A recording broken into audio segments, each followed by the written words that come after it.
kamēr es ēdu kūku, citi saņem mantojumu un nezin, kā pareizi viņu noformēt.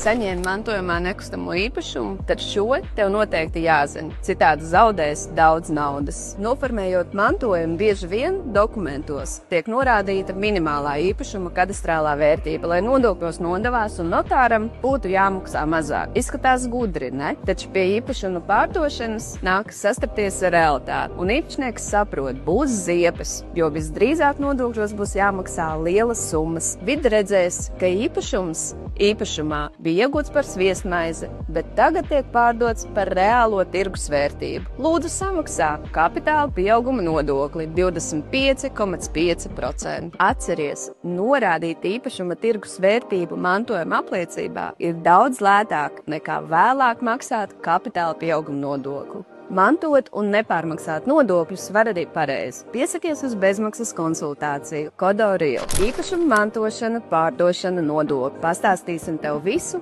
ko citi tev nepateiks. Ja zini kādu, kurš tagad manto nekustamo īpašumu un nezin, kā rīkoties, pārsūti šo video. Jā, un neaizmirsti pēc mantošanas formalitātēm sakārtot arī zemesgrāmatu. Arī te var iekrist uz kapitāla pieauguma nodokli.